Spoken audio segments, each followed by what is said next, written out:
Welcome to Her Story, the history of Southeast Asia told from her perspective.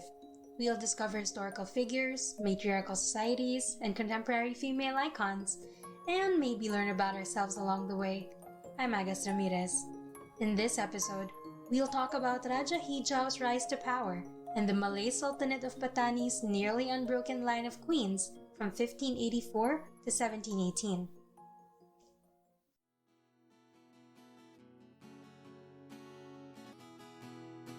Wahai bangsaku, oh Batoni, sudah lama engkau dijajahi, tersembunyi tergunting mati oleh penjajah kuku besi.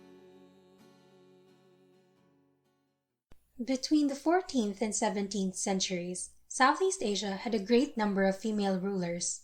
They ruled over Pasay, Majapahit, Japara, and Banten in Java, Aceh, Palembang and Jambi in Sumatra, Sukadanar in Borneo, Kelantan in Malaya, Soloran de las Sorsonas, Vietnam, Ternate, and of course, Patani. This long list isn't very surprising. In many pre-modern societies, the throne could be inherited by a female member of the ruling family when no immediate male heir existed. But even so, they were seen as exceptions. Succession generally relapsed to the male line after the death, abdication, or deposition of the female ruler. But there are a few instances in which a line of consecutive or near-consecutive women rulers exercised formal authority. Patani is one of the least well-known and least well-researched of these cases, despite the fact that they had 7 queens for most of the period between 1584 and 1718.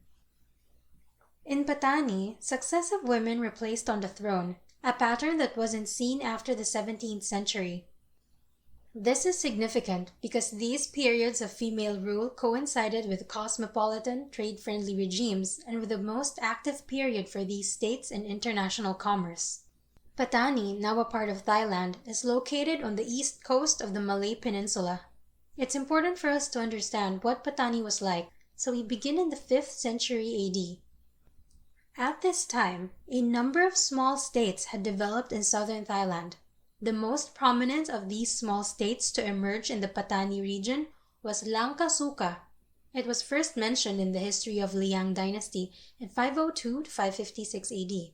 According to Wyatt, it was then an important trading port for Asian sailors. Mariners began to sail directly across the Gulf of Siam from the southernmost tip of Vietnam to the Malay Peninsula, and this often brought them to landfall in the region of Patani. The transition from Langka Suka to Patani is not clear. The Hikayat Patani, a semi-legendary set of tales that chronicle the history of the Patani kingdom, mentions Kota Mahaligay as Patani's predecessor. It appears that a small coastal fishing village gradually arose at the expense of Kota Mahaligay, which was an earlier inland kingdom. When the fishing village developed into a bustling port, the ruler of Kota Mahaligay then moved his kraton or palace, thus founding Patani. The date of this move is uncertain, but Wyatt believes it occurred between 1350 and 1450 AD. It was a period of expanding trade, increasing Thai interest in the peninsula, and the spread of Islam. Patani's role in Southeast Asian trade expanded so that by 1540, 300 independent Portuguese traders had settled there. After the 1560s, Chinese so-called pirates, probably just anti-Ming dynasty traders, made it their base due to its proximity to China. Profits were up to 1/3 larger because risks and expenses for shorter voyages were smaller compared to if they traded from somewhere like Banten. So Patani became the doorway to East Asia. The Dutch arrived later in 1602 and the English in 1612. But the height of Patani's prosperity begins during the reign of Raja Hijau from 1584 to 1618. The period of prosperity would last 100 years and be an important part of the region's history forever. Raja Hijau, whose name means green, was the first in a line of 4 queens named after colors. But how did Raja Hijau rise to power and rule in her own right? The following account is definitely not Princess Diaries. Raja Hijau was actually the eldest daughter of Sultan Manzur Shah of the Sriwangsa dynasty. When the Sultan passed away, there was a deadly struggle over the Patani throne. The throne passed to the Sultan's 9-year-old son, Sultan Patik Siam, with his aunt Raja Aisha acting as regent. 1 year later, both Sultan Patik Siam and Raja Aisha were stabbed to death by Patik Siam's half-brother Raja Bambang. Raja Bambang was in turn later killed by a court official named Seri Amrat who led a coup against him. And so, Sultan Mansur Shah's other son, the 10-year-old Bahadur Shah, became Sultan. But in 1584, after 11 years on the throne, he was also stabbed to death by his brother Raja Bhima. Raja Bhima didn't get a chance to rule. He was struck and killed with a lance during the coup. Thus, the male line of Sultan Mansur Shah was purged and Patani was left without heirs to the throne. According to the Hikayat Patani, then the ministers and officers entered the compound and gathered in the audience hall to discuss whom they would install as Sultan Bahadur's successor. Now concerning the children of Marhum Bungsu, Mansur Shah, there were no sons left. There remained only daughters. Raja Hijau was then installed and she was the first to become queen here in the country of Patani. Now as for Raja Hijau, while reigning over the country, she was called Perachau, queen, as Raja Aisha had once been called. While it's likely that Patani's long period of female rule can be traced to the lack of male heirs, apparently there were no fixed rules of succession in the first place. It was just that the male line of succession was generally preferred to the female. In this respect, Patani was similar to other contemporary Malay states. The royal succession reflected the cognatic kinship of most Malays, which recognized both the male and female lines of descent, but gave precedence to the male. It is also worth noting that women had a relatively prominent position in the Patani court even before Raja Hijau's ascension to the throne. In contrast to some courts in the region, such as Kartasura, where the genealogies did not even record all of the Sultan's daughters, they are all carefully accounted for in the Hikayat Patani. The murdered Raja Aisha is also key in this analysis. Her title, Perachau, is derived from the Siamese royal title Frachau. This makes her distinct from both the Arab title of Sultan and the Persian-derived title Sia, which were associated with Islam, the Malay cultural sphere, and previous male rulers of the dynasty. The usage of Perachau by Raja Aisha and Raja Hijau also symbolized Patani's tributary status to Siam, though this is largely token in nature. It also symbolized a lack of Islam-based legitimacy to their rule. Unlike Aceh, which also institutionalized female rule in the 17th century, the impact of Islam had never been very strong in Patani. Neither the male nor the female rulers of the dynasty seem to have derived their legitimacy from religion. And in fact, Patani's rulers didn't seem to be interested in promoting Islamic culture or implementing Sharia law. Idol worship continued parallel with Islamic worship during this period. There are no indications of any significant Islamic opposition against female rule. It is theorized that the relatively weak position of world religions, namely Islam, Theravada Buddhism, and Christianity, facilitated the institutionalization of female rule in Patani. A quick break for a word from our sponsors. We at Synchronicity Events PH know how much each event means to our clients. Whether you're turning 18 or 60, or planning on walking down the aisle, we'll help you make everything flow smoothly so you can be worry-free on your special day. Drop us a line on Facebook at Sync Events PH. That's SYNC Events PH. Shortly after she ascended to the throne, Raja Hijau faced a coup attempt by her prime minister, Bendahara Kayu Kalat. He assembled an army of 5,000 men and marched on the capital. When her aides informed her about the advancing rebels, she is said to have smiled and not said a word. The queen was deserted by all her ministers and officers, leaving her alone to face the insurgents outside the palace. According to the Hikayat Patani, the queen immediately put on a green jacket and a flower-wreathed scarf of a yellowish color embroidered with gold. When the prime minister arrived in front of the staircase, the queen took the scarf from her person and threw it to the prime minister, who immediately caught it and wound it around his head. After the prime minister had put on his turban, he drew his kris from his side and laid it on the ground. Then he knelt on the ground, paying homage to the queen 3 times in succession. Then, after the prime minister had risen from his obeisance, he bowed respectfully again and spoke. "Hail, madam! May your majesty's might and prosperity ever increase on this most noble royal throne." Then the prime minister bowed again and returned to Taki, where he halted. By all accounts, Raja Hija was calm, fearless, and dignified. Her behavior reflected the ideal qualities generally expected of kings in traditional societies, regardless of cultural context. We call this Chakravartin, a universal ruler who is ethical and benevolent. Her handling of the rebellion served to establish her as a charismatic queen possessing all the personal qualities associated with power. She wasn't just queen, she was also one of the major traders and financiers of the city. According to Reed, her Malay monarchy absorbed a diversity of foreign traders into a polyglot elite united by the royal person, a Malay lingua franca, and a pattern of rules and sacred regalia passed down from courts like Malacca and Pasay. Her reign was also a period of high cultural achievement. Patani was a leading center for music, dance, drama, and handicraft production, including metalworking, weaving, and wood carving.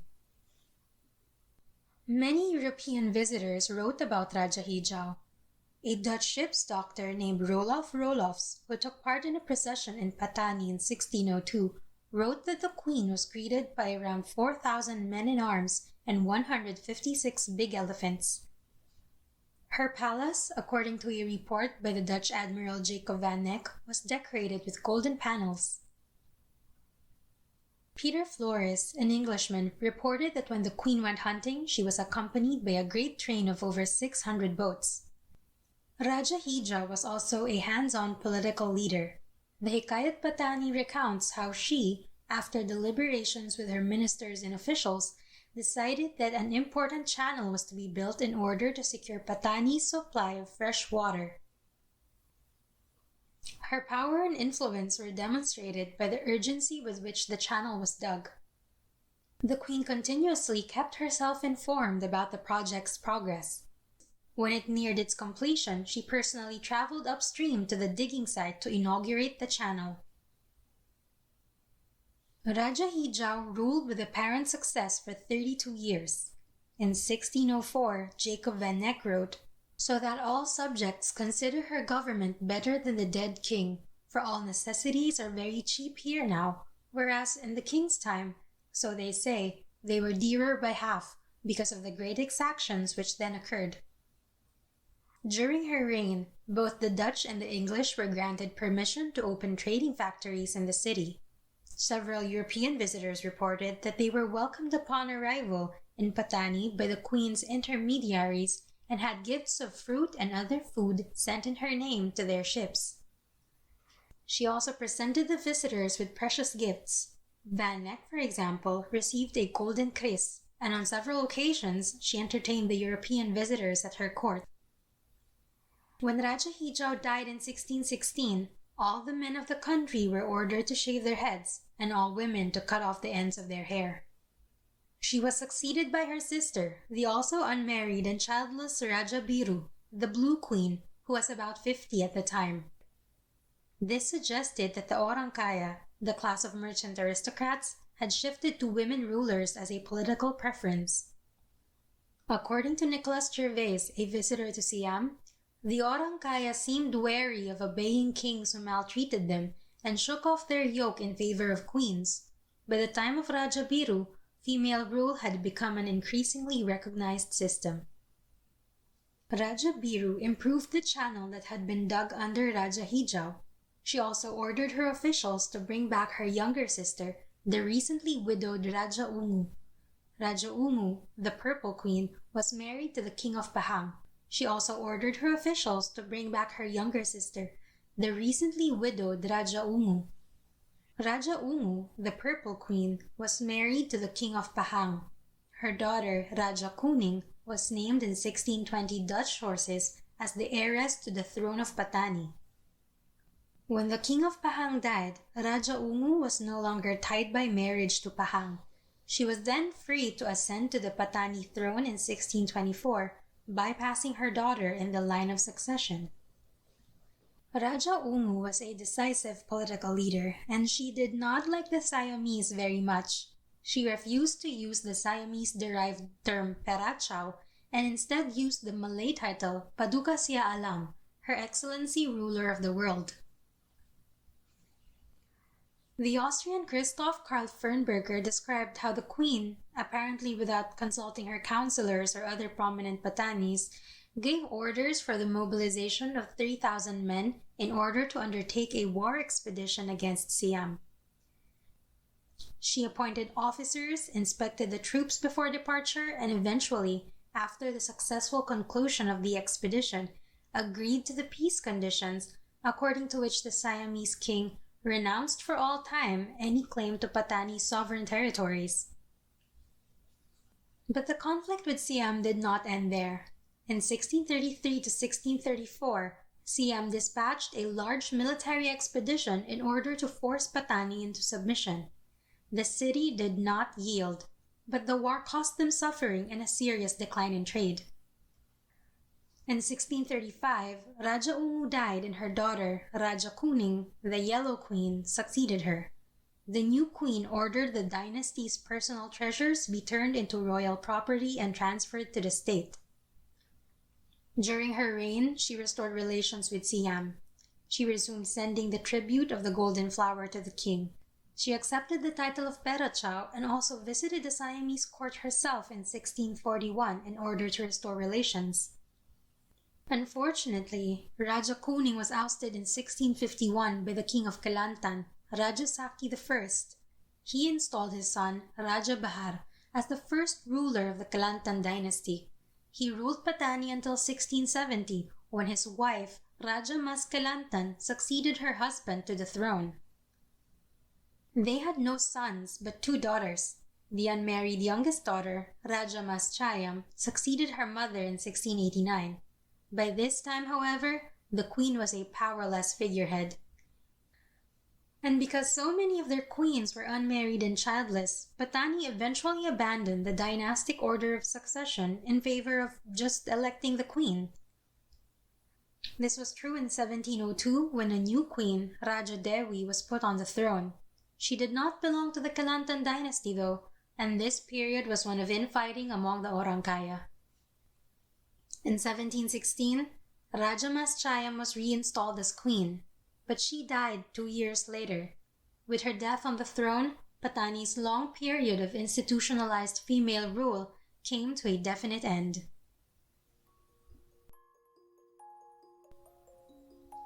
Producing a podcast like this takes a lot of time and research. If you like what we do and want to support the next episodes, head on over to our Patreon. Give as little as $1 to get a copy of the show notes with all the references, access to the close friends Instagram stories, and a shout out at the end of the next episode. And if you can't, just tell your friends about this podcast. That works too. Don't forget to follow us on Twitter and Instagram at HerStoryCPod. That's HerStory SEA Pod. In the next episode, we'll talk about Lady Chan and Lady Mook, the heroines of Phuket, who defended the island in the Burmese-Siamese War of 1785 to 1786. There are so many more stories to tell, and we're just getting started. This podcast was written, hosted, and edited by Agus Ramirez. Thank you to Mando for supporting this podcast on Patreon, Janelle Peterson of Synchronicity Events for the ad, David for the topic suggestion, and Ehimitsu for the opening and closing theme. Sampay jung palagi!